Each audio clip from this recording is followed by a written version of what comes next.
The crisis of credit, visualized. What is the credit crisis? It's a worldwide financial fiasco involving terms you've probably heard like subprime mortgages, collateralized debt obligations, frozen credit markets, and credit default swaps. Who's affected? Everyone. How did it happen? Here's how. The credit crisis brings two groups of people together, homeowners and investors. Homeowners represent their mortgages, and investors represent their money. These mortgages represent houses, and this money represents large institutions like pension funds, insurance companies, sovereign funds, mutual funds, etc. These groups are brought together through the financial system, a bunch of banks and brokers commonly known as Wall Street. While it may not seem like it, these banks on Wall Street are closely connected to these houses on Main Street. To understand how, let's start at the beginning. Years ago, the investors are sitting on their pile of money, looking for a good investment to turn into more money. Traditionally, they go to the U.S. Federal Reserve, where they buy treasury bills, believed to be the safest investment. But in the wake of the dot-com bust in September 11th, Federal Reserve Chairman Alan Greenspan lowers interest rates to only 1% to keep the economy strong. 1% is a very low return on investment, so the investors say, no thanks. On the flip side, this means banks on Wall Street can borrow from the Fed for only 1%. Add to that general surpluses from Japan, China, and the Middle East, and there's an abundance of cheap credit. This makes borrowing money easy for banks and causes them to go crazy with leverage. Leverage is borrowing money to amplify the outcome of a deal. Here's how it works. In a normal deal, someone with $10,000 buys a box for $10,000. He then sells it to someone else for $11,000. For a $1,000 profit, a good deal. But using leverage, someone with $10,000 would go borrow $990,000 more dollars, giving him $1 million in hand. Then he goes and buys 100 boxes with his $1 million and sells them to someone else for $1,100,000. Then he pays back his $990,000 plus $10,000 in interest. And after his initial $10,000, he's left with a $90,000 profit versus the other guy's $1,000. Leverage turns good deals into great deals. This is a major way banks make their money. So Wall Street takes out a ton of credit, makes great deals, and grows tremendously rich, and then pays it back. The investors see this and want a piece of the action, and this gives Wall Street an idea. They can connect the investors to the homeowners through mortgages. Here's how it works. A family wants a house, so they save for a down payment and contact a mortgage broker. The mortgage broker connects the family to a lender who gives them a mortgage. The broker makes a nice commission. The family buys a house and becomes homeowners. This is great for them because housing prices have been rising practically forever. Everything works out nicely. One day, the lender gets a call from an investment banker who wants to buy the mortgage. The lender sells it to him for a very nice fee. The investment banker then borrows millions of dollars and buys thousands more mortgages and puts them into a nice little box. This means that every month he gets the payments from the homeowners of all the mortgages in the box. Then he sicks his banker wizards on it to work their financial magic, which is basically cutting it into 3 slices: safe, okay, and risky. They pack the slices back up in the box and call it a collateralized debt obligation, or CDO. A CDO works like 3 cascading trays.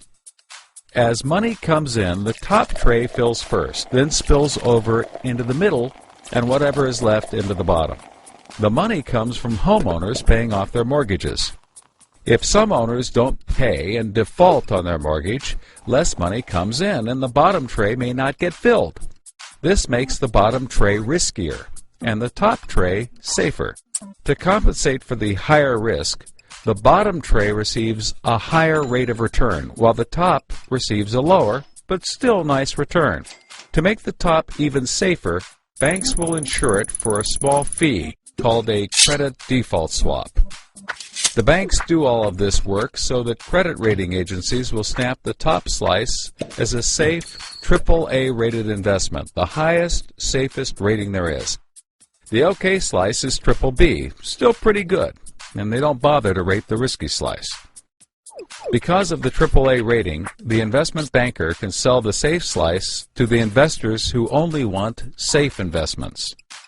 He sells the OK slice to other bankers, and the risky slices to hedge funds and other risk takers. The investment banker makes millions. He then repays his loans. Finally, the investors have found a good investment for their money, much better than the 1% Treasury bills. They're so pleased they want more CDO slices. So the investment banker calls up the lender, wanting more mortgages. The lender calls up the broker for more homeowners, but the broker can't find anyone. Everyone that qualifies for a mortgage already has one, but they have an idea.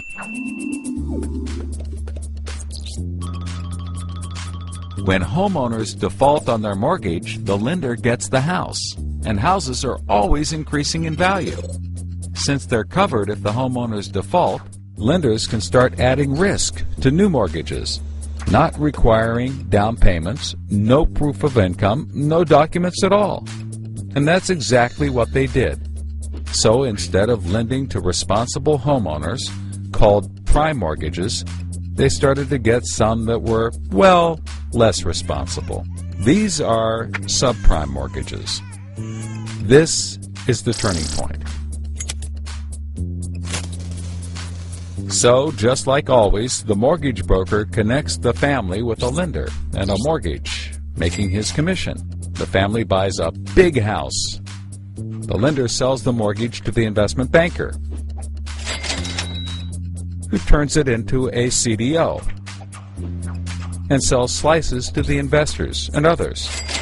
This actually works out nicely for everyone and makes them all rich. No one was worried because as soon as they sold the mortgage to the next guy, it was his problem. If the homeowners were to default, they didn't care. They were selling off their risk to the next guy and making millions, like playing hot potato with a time bomb.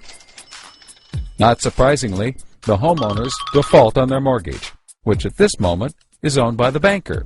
This means he forecloses and one of his monthly payments turns into a house. No big deal. He puts it up for sale. But more and more of his monthly payments turn into houses. Now there are so many houses for sale on the market, creating more supply than there is demand, and housing prices aren't rising anymore. In fact, they plummet. This creates an interesting problem for homeowners still paying their mortgages. As all the houses in their neighborhood go up for sale, the value of their house goes down, and they start to wonder why they're paying back their $300,000 mortgage when the house is now worth only $90,000. They decide that it doesn't make sense to continue paying, even though they can afford to, and they walk away from their house. Default rates sweep the country, and prices plummet. Now the investment banker is basically holding a box full of worthless houses. He calls up his buddy, the investor, to sell his CDO, but the investor isn't stupid and says, no thanks. He knows that the stream of money isn't even a dribble anymore. The banker tries to sell to everyone, but nobody wants to buy his bomb.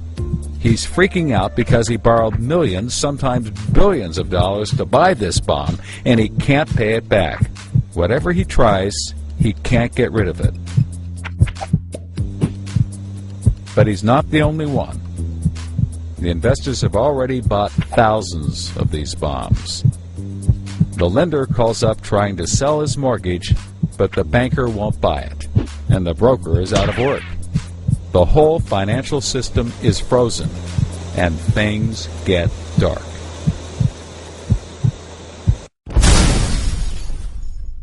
Everybody starts going bankrupt. But that's not all. The investor calls up the homeowner and tells him that his investments are worthless. And you can begin to see how the crisis flows in a cycle. Welcome to the crisis of credit.